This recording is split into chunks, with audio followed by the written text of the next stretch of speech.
Hello, everybody. Welcome to the Expression Pass here on Boss Rush Network. I'm your host, the Latin excited ADV. Joining me is the one, the only Bossman himself, Mr. Corey Dirrig. Hello, good sir. Hey Ed, how's it going? How's life? Life is going good. Just a little bit busy here and there. Um, but I did I tell? I don't know if I told you this. I think I told you on Power Block. Uh, how I found out these two people were related. When I was at the other store working. I don't. Maybe I don't. No, tell me again. So, 2 weeks ago, or a couple of weeks ago, I was working at another store, and this one guy, very tall, would come in and reload his one of his Cash App cards or something, and he would come in, he would put $61 or $81, and then he would leave the store. And I was just like, okay, you're coming in every day to do this, so I guess this is how you pay your bills. I don't know. Then, as the days go that I'm working within those 2 weeks, this one woman starts coming in, and the first time I encountered her was like at 11 o'clock at night when I was closing at their stores, and she goes and she buys a 6-pack of beer, and like, okay, she got everything, and even before, like, she'll hand me the money, and she gave me exact change, so she knew what she was buying. So I would put the exact change in. Even by the time the register opened, she was already out the door with the beer. I'm like, oh, okay, fine. And so I keep seeing these two people at different times throughout those 2 weeks. And on my final day, I see them both coming in together talking.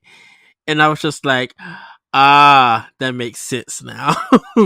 Because she was trying to buy some beer. She didn't have enough. The guy, he put all his money that he had on his card.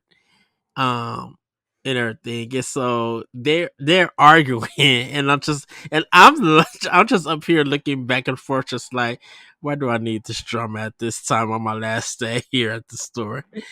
Uh, so I take the beer, I put it down, and she walks to where the wine is at, and she gets some $2.39 wine, like some real cheap wine they're trying to get rid of, Like and she barefoot or something? yeah, and so she comes in, she gives me $5, and I give her the change back, and I didn't even get to bag it, Corey. She grabbed it by the head and walked out. I was just like, wow. Wow. I was just like, this is some hot man, and I was just like, okay, now I get why that is that, and I can laugh about it. And then on today, on this Monday we recording, I had to work a couple of hours for another manager, because she had to go take her brother in for surgery. So I'm like, okay, I could work some hours. That's fine. I thought I was going to be there the whole day, like till 3:30, but another manager was coming in, and my store manager was just like, yeah, you can leave at this time. That's fine. Don't worry about it. So I'm like, okay, cool. And I get to the store. It's 6:25. It's 6:21 in the morning. I get to the door, and our newspapers are at the bottom. I see one of our papers are open. I was just like, okay, someone stole one. It happens. It is what it is. I grabbed the papers and I lifted up, and all of this change fell down. And I'm like, what the heck? I pick it up, it's $1. Someone came and took the paper and paid for it even before I could ring it up. I was just like, are you serious? So I had to get just the paper that I needed to ring it up. They sent us that only one copy.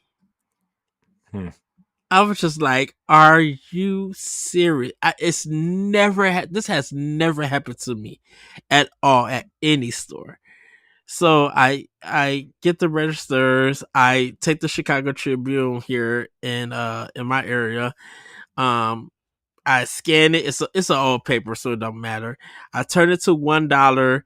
And I put the dollar in because I can't do tax because we don't add tax for magazines or newspapers here in Illinois. Hmm. So I I did it, and I was just like, I can't believe somebody got to the smug about maybe 5:30 or 6 o'clock in the morning to get a newspaper, leave $1 and some coins, and drive off. Some people, man, I'm telling you. I'm just like, oh wow. Some people, man, they'll just do whatever they want. It's it's it It's crazy. it boggled my mind. So yeah, so that's kind of how I've been in a sense. Um, Man, but that's people, but man. I don't even know what to say. I, there's nothing else that you can say. Goodness, I really want to write my retail book so much about the etiquette of retail and what you're going to experience if you get into this business. It's going to make you laugh, but it's going to be some of the truest things that you will encounter and everything. Um, like even I think my retail experience, even with Toys R Us, has been definitely a whirlwind. You go, all you guys can listen to old Nintendo Pop Like episodes and hear about that. But man, I never knew that a lot of kids who sent parents into the video game section expect their parents to remember everything or know anything about video games. It's very fascinating. It's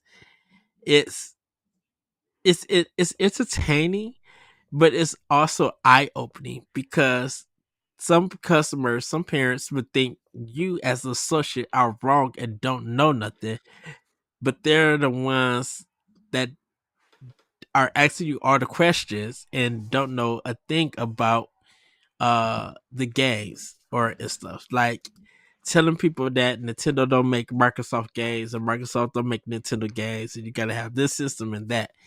Mhm. And they should, and some people just be like, well, why Mario isn't on PlayStation? I'm like, Mario has Yeah. never been a PlayStation and won't be because they don't make it. I literally still get that at my job because people think that Coke is part of the Pepsi company and vice versa. I'm like, no. They're Yeah. you have Pepsi, you have RC Cola, and you have Coke. You have those three. You have to choose between those three for sales. You can't mix and match. So if you get Mountain Dew, you got to get all Pepsi Mountain Dew stuff. If you get RC Cola, you can get A&W or Dr. Pepper. That's fine. If you get Coke, you got to get Coke, Fanta, or Sprite. You know, Hmm. and they'll just bring in whatever. I'm like, oh goodness. Yeah. So Going back to the going back to the Mario thing, on the yes. Mario on PlayStation thing. It's just it's amazing, like that. Oh, amazing, maybe probably the wrong word. It's sometimes when I feel like we're so deep into the video game stuff that like sometimes when we hear stuff like that, it doesn't make sense to us. Like Hmm. well, how could you not know that? But like then you just got to remember, like people might just be buying a PlayStation because their friend has one, and they're or maybe it's a grandma buying something for their grandkid or something, and like no, like as much as we think it should be common knowledge, I don't know how much of that is common knowledge. Like it's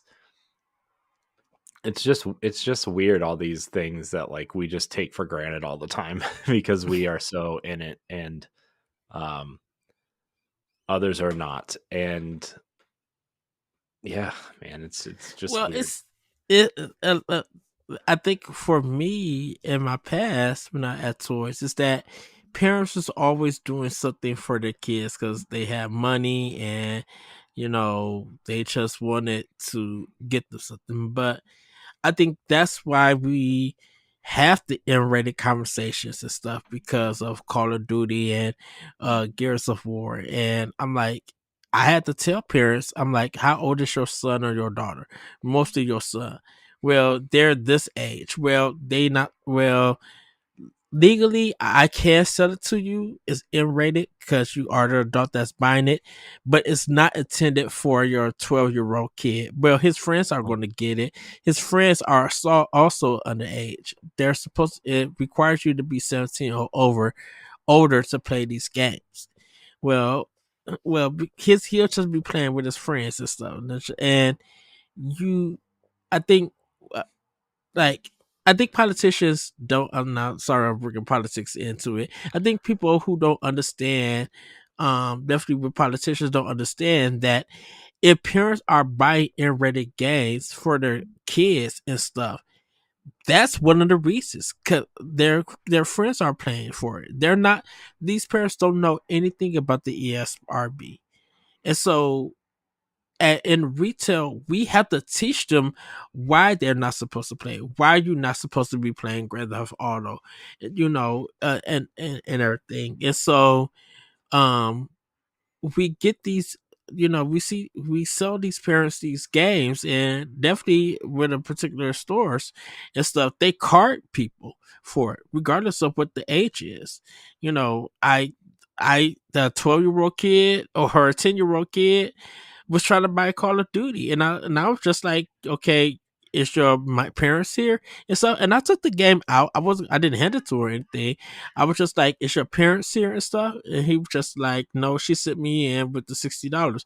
I was just like, your parents have to be here to buy it. You cannot buy this game. You are underage, and it requires a driver's license. And so when he went out and told his parents, the grandma or the mom came in and was upset. He was just like, why couldn't he play this game? I was just like, it's M-rated.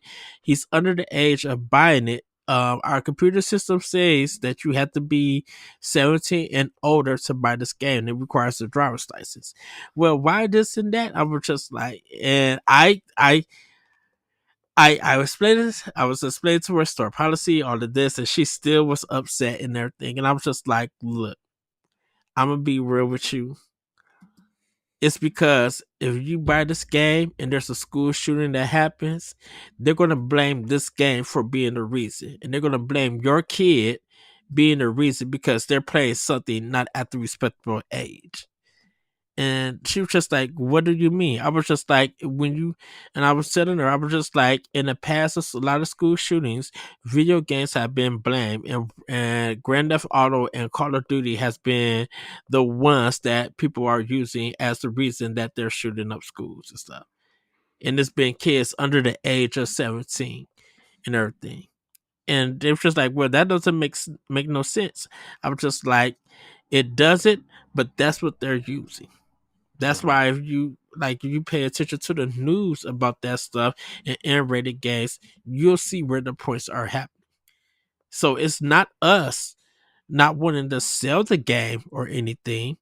It's that legally we have to take precaution, because if you try to sue us or sue us as a company and stuff, saying that we sold this mature game to someone underage, they view it as like we're selling cigarettes or alcohol to them. So we have to take precautions. So you sending your 10-year-old son, who's probably in ninth or not ninth, 7th or 8th grade, he knows that he's not supposed to be playing this game, but he's playing it because his friends are playing it. And if that's what you're going by, no, this thing contains more than just playing with just the sub content that you play with your games.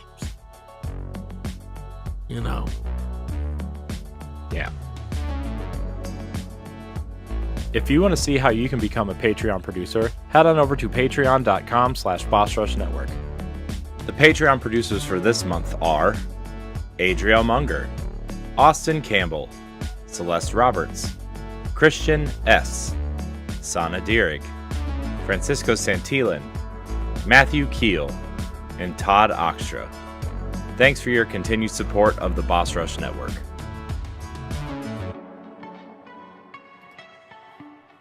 Yeah, I mean, it's.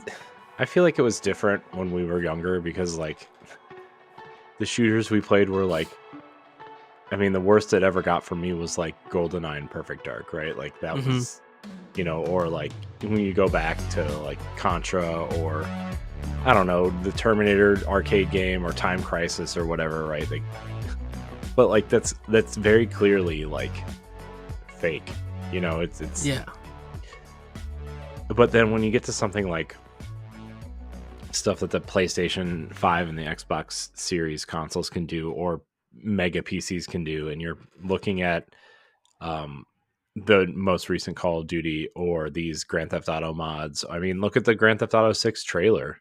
Like, look how realistic that looked. Look how real that looks compared to something like GTA 3 or 4, right? Like, Yeah. it's incredible the way these games look. Or like, look at something like The Last of Us, like how realistic that looks on a PlayStation 4, no less.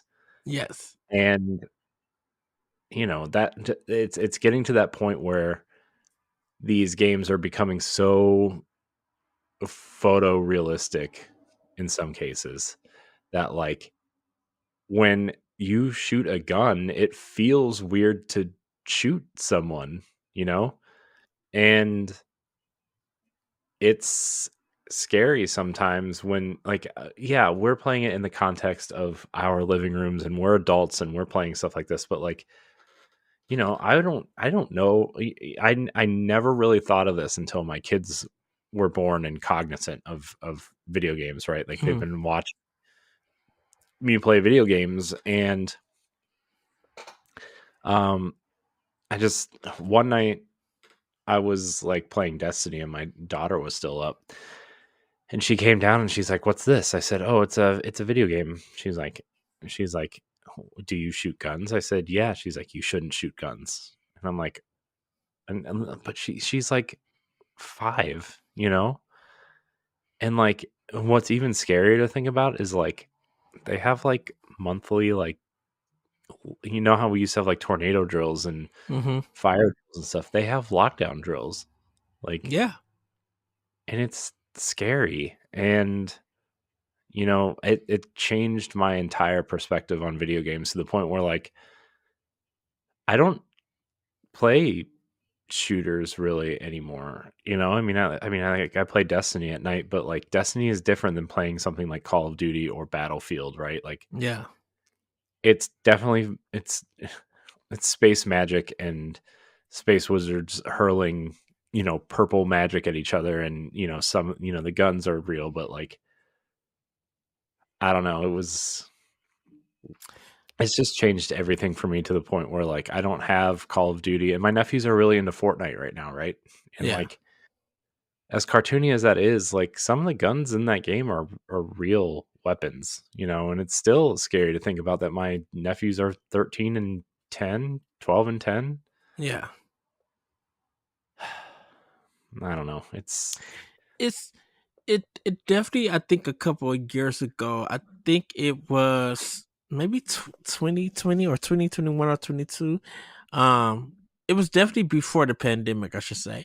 That there was 2 months that it was a school shooting every 3 weeks. Like there was a school shooting in the south, in some south state, one day, and then 2 days later there was another shooting, and stuff like that. And between those shootings, video games were getting blamed. Now it's just like, and that's why I wrote that article on Boss Rush. When we're looking at video game violence when it comes to shootings and stuff, like the one guy who shot at that country show from the rooftop and killed himself and everything.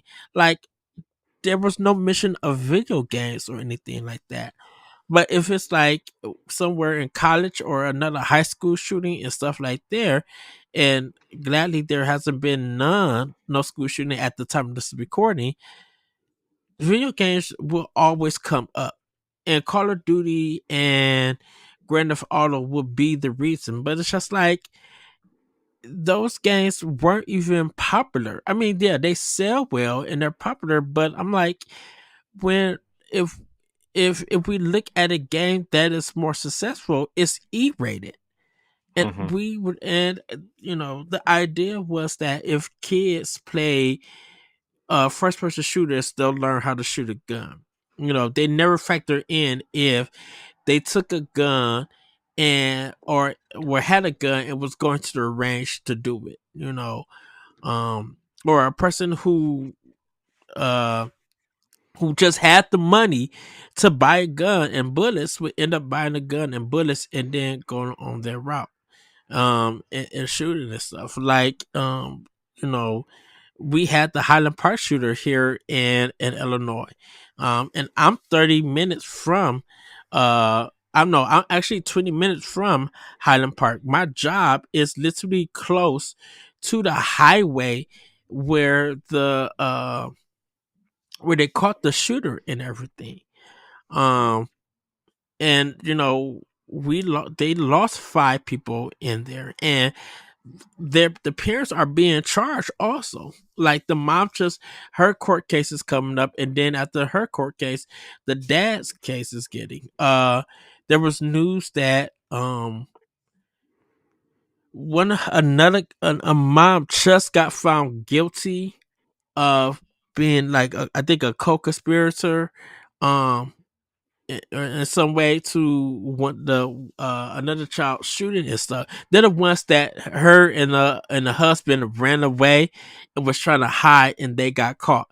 Where the mom was found guilty, because they bought the gun for the kid and everything, and they knew that that kid had mental problems and just ignored it and everything. And the kid was even telling them that, "Hey, mom, I'm not feeling good. My mental state is not all gravy and stuff." And it's amazing to see that she just completely ignored that. So I think she got like 2 to 5 years, jail time. And then now we're just waiting for the dad and stuff. So, it became a worrying thing, because if you follow the history of video game violence and world war violence with kids, it was Mortal Kombat was the biggest success because that was the first game that had blood. Um, and then when Columbine happened, uh, that's when Jack Thompson came in and started blaming video games. And when Night Trap even came out, they was talking about that stuff. And it was always that. You know, gun laws didn't start getting talked about until later on, when shootings became a really big problem. And it got to a point where you can't play video games no more. Yeah, video games were the escape dog and for you to get your 15 minutes of fame, but you can't use that anymore. Look, the Mass Effect or the sex box thing that happened on Fox News with that author and stuff. Like, if you go back and look at this stuff, you would literally be amazed and stuff. And what this has to do with Nintendo is just um like Nintendo threw Sega under the bus because they were just like, we don't produce games like this. And then once the ESRB was created, that's how Mortal Kombat 2 was able to come to Switch with, I mean, not Switch. Mortal Kombat 2 was able to come to Super Nintendo with blood. And then we started getting different M-rated games. We started getting Doom and all of this on Nintendo's consoles. And now we're at a point where mature rated games is big on any console, any platform. Nintendo helped produce help finance Bayonetta 2 and Bayonetta 3. That's M-rated stuff. They they let Rare do Conqueror's Fur Day That's M-rated. Like, Hmm. and then like Nintendo owns their own stuff in Japan and everything. So it's just amazing to see the history of M-rated um games, kids, and how it was in the past whereas compared to today. Because like now, no one uses video games, or hopefully video games are not used as a scapegoat anymore for shootings like this. Now it's definitely become about the gun laws and everything, and they're seeing what happens that people are just like, we need to push for more gun laws. It's not video games. It's never been about video games, but video games was used as that example. And it fascinated me that when it came to those kids wanting to buy Call of Duty and Grand Theft Auto, and parents want to get them M-rated stuff, they never got the deep storylines, action kind of M-rated games. Like, okay, your 10-year old is you're buying this 10-year old, um, you're buying your 10-year old Call of Duty. Okay, can your 10-year old play Devil May Cry, DMC Devil May Cry? Can they? Was Tomb Raider M-rated? I think so. I'm not sure, to be honest. Oh, Probably, I would assume. I mean, you're shooting things with guns, and there's human enemies, so um, Splinter Cell. Can you get them that? Like, can you give them the games that's really going to challenge them and really make them think and really forces them to play the story mode to get that violence? yeah. But the thing too is like I don't think kids and even like younger adults to an extent don't Hmm. like. It's very rare that they want that, right? Like even when I was playing games at like 15, 16, 17, 18, it wasn't. I mean, I wasn't playing like violent video. I mean, Halo, I think was the most violent game I was playing at the time. But like, I was playing Halo and Madden, and like I wasn't looking for the deep story experiences until I Yeah. got, I was well into college really, and then I started playing like, you know, I mean, as deep as a PS2 or GameCube game could go, right? Like I started playing, the God of War series and Kingdom Hearts and Final Fantasy and uh games like that, and that's when I really started to be like, whoa, I really enjoy what video games are doing, right? And then I started playing. I played Halo 1 and 2 back to back for the first time, the campaigns. Like I had never played the campaigns, and Halo 3, and then obviously like into Gears and some of the stuff that Xbox was doing at the time, and I really got into Knights of the Republic, which was a major story at the time. Hmm. Like that was a huge moment in storytelling uh, for most people. And so I I think today, especially with the amount of with the rise of free to play games and the ability to jump in with your friends whenever you want, and stuff, and it's mostly stuff like Fortnite or Call of Duty Warzone. Yeah, people are going to jump into that instead of a $70 experience, and it's sad sometimes, but also like if you're a kid and you don't have much money, I mean, when we were younger, like we had to wait till Christmas and birthdays on most occasions to get games, you know. And shoot, we'd Um, be lucky if the bargain bin had a game under $20 that we were yeah, able to get. yeah, I remember. I mean, that's the thing. I remember I won an NBA Jam for Sega Genesis so bad, but it was like I don't know, like $60 or $70 at that time.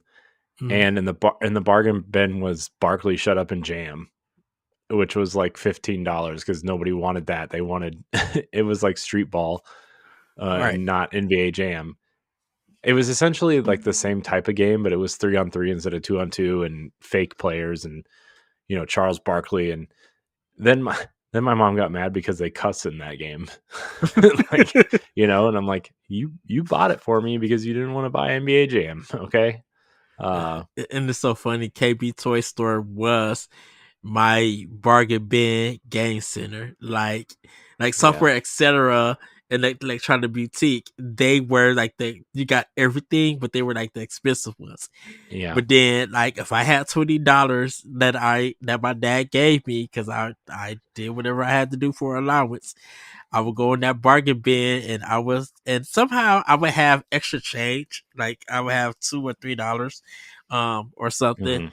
Hmm. Um, I was buying like Rama half or Double Dragon, or the Sega Genesis games was like $10, 2 for 10, Hmm. or buy one Yeah. get one half off. And so I was just like, oh, they had Turtles in Time. No, they had Hyperstone Heist, but I didn't get it because I got Recondite Adventure and that version of Tournament Fighters and Hmm. stuff. Like Sunset Riders, Rama Half, like the real cheap games. I was just like, okay, I'm building up my video game collection, even though the Sega Genesis was of mine, it was my brother's. Hmm. Uh, I could get these cheap games and and have some kind of enjoyment with them, whether they be good or bad. It was a mixture. I wish Hmm. I would have just had a Sega CD so I could buy a Snatcher still. But Yeah. yeah, I understand what you talk. I understand what you mean. Yeah. So that's just you know, one of those things. So I and now we have the disposable income somewhat and don't have the time to play all the games we want to play, and that also contributes to there just being so many games. Hmm. We talked about what the Switch is entering its eighth year, and there's 14,000 games, Yep. right? I mean, you look at the NES. I think the NES had like 700 and something, or even the N64 had even less. It had like 360 something games, and that was a lot. And Yeah. now, I mean, that amount of that number of games comes out every month on Steam, and I mean, look at the trash that comes out sometimes. Yes. It's insane. But yeah, I mean, I think that's what attributes to these kids playing these games, right? And like the free to play stuff, especially, or digital storefronts make it so much easier to buy. My nephews don't have physical video games like at all. They don't have any, um, and they download everything. I mean, they have Fortnite. I mean, my one nephew is obsessed with Fortnite. He's obsessed. He's obsessed. He wanted to know, like, he was asking me about monitors and like 100, like what the difference between 120 hertz and 60 hertz was, and uh, I told him that he has an Xbox Series S. I'm like, your Xbox can't do that for most things, so I wouldn't even worry about it. Um, if you want to do that, you might as well either save money to build a real gaming PC or buy an Xbox Series X. You know, Yeah. um, but and like, but also like the free to play stuff has made them really stingy about games and how much money they spend on things. On gaming type things, because like when they see a game that's $70, they're like, why is that $70? I can go buy this Fortnite skin for $10 or $20 or whatever.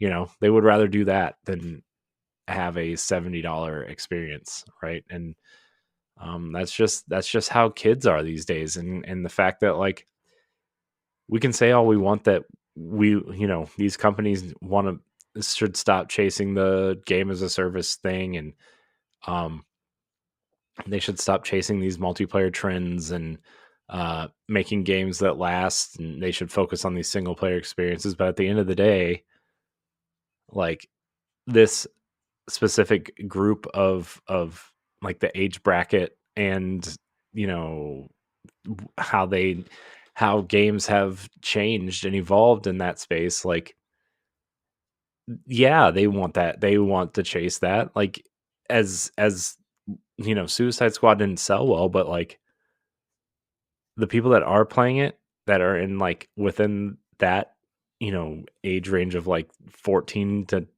19 that Mm-hmm.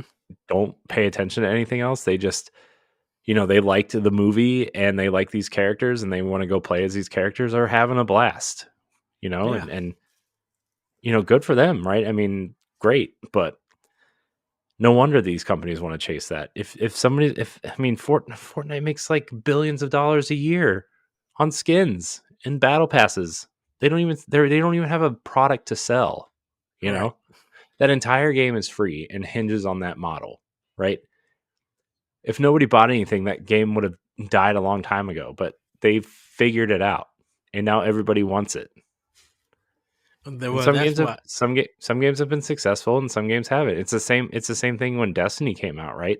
Mm, And they like Destiny was successful regardless of how most of us felt about Destiny 1 and some of Destiny 2. Like overall, Destiny's model is, the most successful model that we have in that space. yeah. And you see games like The Division chasing that and Suicide Squad, I guess you would put in that camp, and um, various other games that have just died on the vine because they can't sustain it. And even the most successful model in Destiny is figuring out that they can't sustain it, you know? And a lot of I, people think that like the final shape might, aside from Sony saying they have to keep making Destiny expansions, like this is where everybody's jumping off, man. You know? shoot, I just seen the Ghostbusters coming to Destiny 2. Oh my gosh, yeah. Don't. You should see, dude, you should see the Tower Casuals Discord right now. Like the big joke right now is like, what's the next ridiculous crossover Destiny's gonna go do, right? Like, they did like the PlayStation All Stars kind of Yeah. crossover with Kratos and Aloy and the character from Ghost of Tsushima, right? They did a Witcher crossover. They did an Assassin's Creed crossover, which is ridiculous. They did a Mass Effect crossover recently, which fits pretty Yes. well. The Mass Effect armor is dope, man. I bought 2 sets. I bought a set on a character that I don't even use. Nice. Yes. The Liara costume, the Liara armor set for Yeah. the Warlocks is it's so cool. It's so cool. Nice.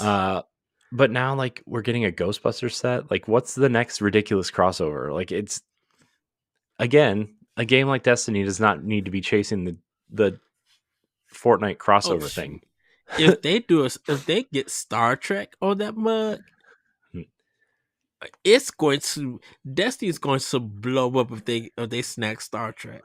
I mean, you say that like you're joking, but it's No, totally I'm it's a dude, I'm being like literally serious. I'm not even joking.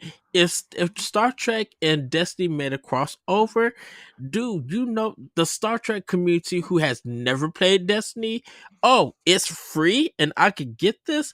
They're going to download that game. They're gonna buy that skin and probably buy the expansions and stuff. Like they're going to make Sony and Bungie is going to make bukus of money because there is a big Star Trek community right out there. Oh, I know. You'll probably I'm get just saying, LeBron to like, play it.